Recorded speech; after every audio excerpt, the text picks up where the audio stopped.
ஏதோ ஒரு விஷயத்துல எனக்கு மனது நெருடலாக இருக்கிறது. என்ன நெருடல்? ஏதோ ஒரு வேலை ஆகல. ஷிங்க்ல போய் பாருங்க, நீங்க வச்ச சாம்பார் பாத்திரம் அப்படியே இருக்கு. உங்களால கூட நாத்தம் சகிக்க முடியல, அப்படித்தானே? அதாவது இன்னைக்கு வச்ச சாம்பார் ரசம் எல்லாம் ஒழுகி அந்த கேஸ் அடுப்பு கண்ணில் பார்க்கவே முடியாத அளவு உங்களுக்கே இருக்கும். அந்த மாதிரி செஞ்சா எங்க லட்சுமி கடாட்சம் வரும், எங்க உங்க லோன் சாங்ஷன் ஆகும்? எதுவுமே ஆகாது. அலைந்து கொண்டே தான் இருக்கணும் நீங்க. அப்ப என்ன பண்ணும்? ஒரு அரை மணி நேரம் இந்த கிச்சனுக்காக நீங்க ஸ்பெண்ட் பண்ணுங்களேன். ஹாஃப் அன் அவர் இந்த கிச்சன்ல நீங்க செய்யக்கூடியதான். நெகட்டிவ் வேண்டாம், போடுங்க. ராத்திரியே பாசிட்டிவ் வந்துருச்சு. அப்ப அன்னபூரணி கடாட்சம் இங்க இருக்கும் இல்லையா? நிறைய இருக்கு. டைம் எடுத்துக்கோங்க, செய்யுங்க, ஹாப்பியா இருங்க, சந்தோஷமா இருங்க. அதுதான வாழ்க்கை.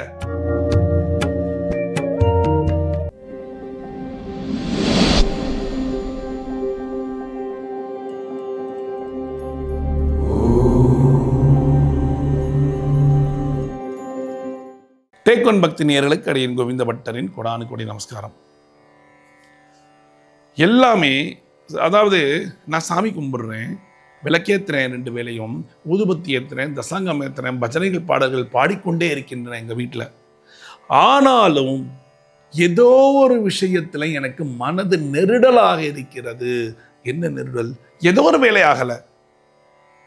ஒரு லோனுக்காக அலையிறோம் அலைஞ்சுட்டே இருக்கும். என்ன லோன்? வேற வீடு வாங்கிட்டேன், எல்லாம் சாங்ஷன் ஆயிடுச்சு, ஓகே சொல்லிட்டாங்க, எல்லாம் பண்ணாங்க, பேப்பர் வரமாட்டேங்குது. பல ஆயிரம் தடவை அலைந்து விட்டோம். ஏதாவது ஒரு குறி சொல்லிக்கிட்டே இருக்காங்களா? ஏன் அது செய்யறாங்கன்னு கொஞ்ச நேரம் யோசிச்சு பார்த்தீங்களா? தப்பு உங்ககிட்ட இருக்கு. என்ன தப்பு? நேர போய் பாருங்க. ராத்திரி வேலை நீங்க எல்லாம் சாப்பிட்டு போட்டுக்கிட்டு எல்லாம் அப்படியே போய் தூங்கிடுறீங்க. உங்க கிச்சன்ல ஒரு நாற்றம் அடிக்கிறது, உங்களுக்கு தெரியுமா? ஏன்? பாத்திரங்கள், நேற்று சாப்பிட்ட பாத்திரங்கள், அதாவது இன்னைக்கு சாப்பிட்டுட்டு நைட்டு அப்படியே போட்டுருங்க. அந்த மாதிரி செஞ்சா எங்க லட்சுமி கடாட்சம் வரும், எங்க உங்க லோன் சாங்ஷன் ஆகும்? எதுவுமே ஆகாது. அலைந்து கொண்டே தான் இருக்கணும் நீங்க. நான் சொல்ற இந்த விஷயத்தை செஞ்சீங்கன்னா உங்களுக்கு டான் டான் டான் டான் நடக்கும். என்ன? முதல்ல நீங்க பார்க்க வேண்டியது, கிச்சனை ஃபுல்லா சுத்தி பாருங்க. ஒரு 2 செகண்ட்ஸ் ஆகுமா? தூங்குவதற்கு முன்னாள் நீங்க அப்படியே கிச்சன் எல்லாம் அப்படியே பாருங்க. பார்த்துட்டு என்ன செய்யணும்? கிச்சன் நீட்டா இருக்கா, மேடை எல்லாம் கிளீனா இருக்கா, அதாவது இன்னைக்கு வச்ச சாம்பார் ரசம் எல்லாம் ஒழுகி அந்த கேஸ் அடுப்பு கண்ணில் பார்க்கவே முடியாத அளவு உங்களுக்கே இருக்கும். அப்ப என்ன பண்ணோம்? அந்த கேஸ் அடுப்பை தொடச்சி நீட்டா வைங்க. மேடையில எந்த ஒரு அழுக்கும் இருக்கக்கூடாது, எந்த ஒரு பொருளும் சிந்தி காயக்கூடாது. தொடச்சி போட்டுருங்க. எல்லாத்தையும் போட்டிங்களா? அழகா பண்ணிடுங்க. ஷிங்க்ல போய் பாருங்க, நீங்க வச்ச சாம்பார் பாத்திரம் அப்படியே இருக்கு. உங்களால கூட நாத்தம் சகிக்க முடியல, அப்படித்தானே? அப்ப என்ன பண்ணும்? அந்த ஷிங்க்ல இருக்கிறது எல்லாத்தையும் தேய்ச்சிருங்க. நாளைக்கு வேலைக்காரி வருவாங்க, அவங்க வராங்க, அடுத்த பாத்திரம் காத்தல விழுமில்ல. டயர்டு, சோம்பேறித்தனம் பார்க்காதீங்க. எப்போ வேலைக்கு போகிறவங்களுக்கு தான் வந்தீங்களா, கிட்டுக்கிட்டுன்னு சாப்பிட்டீங்களா, சப்பாத்தி வெங்காயம் தக்காளி போட்டு சப்பாத்தி குருமா போட்டு சாப்பிட்டுக்கிட்டு எல்லாம் பண்ணியாச்சு. அப்படியே அந்த ஷிங்கை தூக்கி போட்டு நேரம் போய் படுத்துட்டு தூங்க மாட்டோம், மொபைலில் நோண்டிக்கிட்டு இருப்போம். கரெக்டுங்களா? அப்போ என்ன பண்ணோம்? ஒரு அரை மணி நேரம் இந்த கிச்சனுக்காக நீங்கள் ஸ்பெண்ட் பண்ணுங்களேன். ஹாஃப் அன் அவர் எல்லாத்தையும் கிளீன் பண்ணி மேடையை துடைச்சி அழகாக கோலம் போட்டு, கோலம் கூட போட வேணாங்க, அழகாக துடைச்சி எல்லாம் தள்ளி ஷிங்கில் இருக்கிற பாத்திரத்தெல்லாம் ஷிங்கில் இருக்கிற பாத்திரம் நல்லா கழுவி கவுக்க வேண்டிய இடத்துல, அதாவது ஒரு டப்பில் கவுத்து வச்சுட்டு அந்த ஷிங்கெல்லாம் க்ளீன் பண்ணி பக்காவாக க்ளீன் பண்ணிட்டுங்க. இப்போ கிச்சன் கிச்சன் க்ளீனாக இருக்கா கிச்சன்? நேராக போங்க, தூங்குங்க, தூங்குங்க. நல்ல தூக்கம், ஒரு நிம்மதியான ஒரு தூக்கம் வரும். அப்புறம் காலையில் ஏந்திரிச்சு வந்தோடனே அந்த கிச்சன் அப்படியே ஒரு பார்வை அப்படி பார்ப்பீங்கல்ல, சந்தோஷமா இருக்குப்பா, ஹாப்பியா இருக்கு.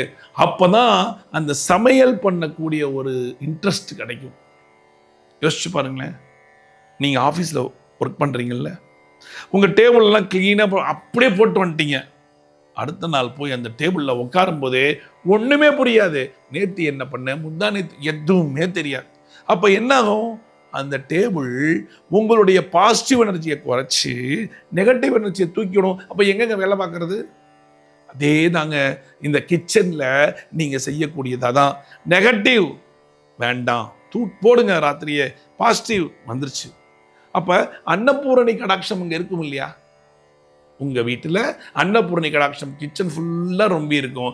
அப்போ சந்தோஷமாக ஹாப்பியாக அந்த சமையலை நீங்கள் செய்வீங்க. உண்மைதான். அப்போ என்னாகும், அந்த கேஸ் அடுப்பில் மூட்டி அப்படி பால் வைக்கும்போது பா நிறைஞ்சிருக்கும் மனசு. அந்த மனசு நிறைஞ்சிருந்தாலே சாப்பாடு நல்லா இருக்கும். சாப்பாடு நல்லா இருக்கும். சாப்பாடு நல்லா இருந்தாலே உங்கள் வீட்டுக்காரர் சாப்பிடுவார். அப்போ என்ன சொல்லுவார், குத்தங்கள் எதுவும் இருக்காது. நேற்று வரைக்கும் என்ன சமைச்சிருக்க, சமைக்க வந்தெல்லாம் ஒன்றும் தெரியல. ஏன்? உங்கள் மனசு நெகட்டிவ். எப்படி? சிங்கெல்லாம் இருக்குது, பாத்திரமெல்லாம் இருக்குது. காலையில் ஏந்திரிச்சு வந்து அதை பார்த்தோன்னே பக்குங்குது. ஐயோ இவ்வளோ பாத்திரம் தேய்க்கணுமா, சாம்பார் வைக்க பாத்திரம் உள்ளே மாட்டிக்கிச்சே, சிங்கில் மாட்டிக்கிச்சே, அதை எடுத்து பண்ண, ஐயோ லேட் ஆகிடும்பா சாமி, வேண்டாம். உடனே வீட்டுக்கு குய்யோ மியோ கத்துவார். எத்தனை நாள் தான் ஹோட்டலில் சாப்பிட்றது ஆன்னு கத்துவார். இன்னைக்கு ஒரு நாள் அட்ஜஸ்ட் பண்ணிங்க, ஒரு நாள், இது 10 நாள் ஆச்சு, என்ன ஒரு நாள், இதெல்லாம் வேண்டாங்க. எவ்வளோ மணி ஆனாலும் பரவாயில்ல, நீங்கள் உங்கள் வீட்டுக்காரர் 2 பேரும் சேர்ந்து இந்த வேலையை செஞ்சீங்கன்னா சுபிக்ஷம் உங்களுக்கு தாங்க. உங்கள் காசை யாரும் வாங்க முடியாது.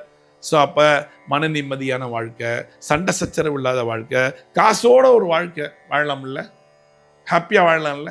அவ்வளோதான். இதெல்லாம் செஞ்சுட்டு போய் படுங்க. யார் வேணான்னு சொன்னவங்கள? சாட்டர்டே நைட்டு, சார் சண்டேலாம் நான் லேட்டாக எழுந்திருப்பேன், பரவாயில்ல ஏந்திருங்க.